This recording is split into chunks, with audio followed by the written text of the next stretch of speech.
पूजा करने वाले, पाठ करने वाले, मंदिर जाने वाले जितने भगवान के करीब दिखते हैं, इनको परेशानी क्यों होती है? चलो हम इसका जवाब आपको देंगे, इसीलिए कथा कर रहे हैं। उत्तर भी सुनिए।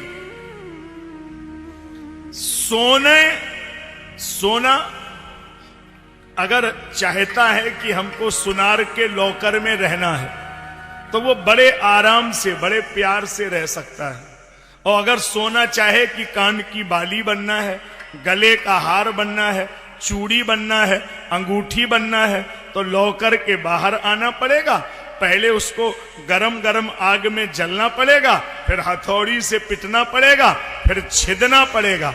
बिना छेदे, बिना जलाए, बिना तपाए सोना तो है, लेकिन अंगूठी नहीं बन सकता। तो जिन लोगों ने फैसला किया है कि हमें भगवान के गले का हार बनना है, तो उनको पिटना भी पड़ेगा, तपना भी पड़ेगा, मान अपमान भी झेलना पड़ेगा।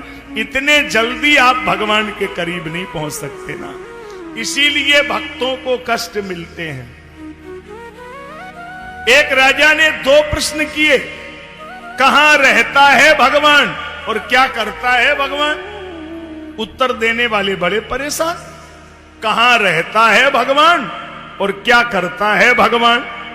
इसका उत्तर कहां से ढूंढा जाए? मंत्री लोग एक छोटे से बालक को लाए, राजा के सामने खड़ा कर दिया। ये छोटा सा बालक उत्तर देगा? हाँ उत्तर देगा। देखो समझ लो मैं राजा हूं, फांसी पे टांग दूंगा। अरे बोले प्रश्न तो करिए, अगर जवाब नहीं मिले तब ना, प्रश्न करिए। राजा ने कहा कि हमारा प्रश्न है भगवान क्या करता है, भगवान कहां रहता है, बताइए, इसका जवाब दीजिए, क्या करता है भगवान? बालक ने कहा राजा साहब, आप हमसे गुरु बन के पूछ रहे हो कि शिष्य बनकर? बोले ज्ञान देने वाला गुरु होता है, लेने वाला शिष्य होता है। तो हम तो आपके शिष्य हैं, चेले हैं। क्योंकि ज्ञान वृद्धोपि वृद्धिता का सूत्र है, जो ज्ञान में बड़ा है वही बड़ा है, उम्र में बड़ा है वो बड़ा नहीं है। तो ज्ञान में आप बड़े हैं तो आप हमारे गुरु हैं, हम आपके चेले हैं। तो बालक ने कहा कि एक बात बताइए, जब हम तुम्हारे गुरु हैं, तुम हमारे चेले हो, तो तुम्हें यह ज्ञान नहीं है कि गुरु जमीन में खड़ा है और चेला राजगद्दी पे बैठा, तुम्हें बैठने का अकल नहीं है? तो राजा को शर्म लगी, वो सिंहासन के नीचे खड़ा हो गया। अब बालक गया सिंहासन पर बैठ गया। अब बोलिए प्रश्न करिए, बोलिए मैं जवाब दूंगा। राजा ने कहा प्रश्न वही है, भगवान क्या करता है? बालक ने कहा तुम जैसे राजा को एक पल में भिखारी की जगह खड़ा कर देता है और हम जैसे 2 टके के आदमी को सोने के सिंहासन पर बिठा देता है। वो जब चाहे तो एक पल में राजा को भिखारी बना सकता है, भिखारी को राजा बना सकता है। और बताइए, बोले ये बताइए वो रहता कहां है? बालक ने कहा मुझे भूख लगा है, एक गिलास में दूध चाहिए। गिलास में दूध लाया गया।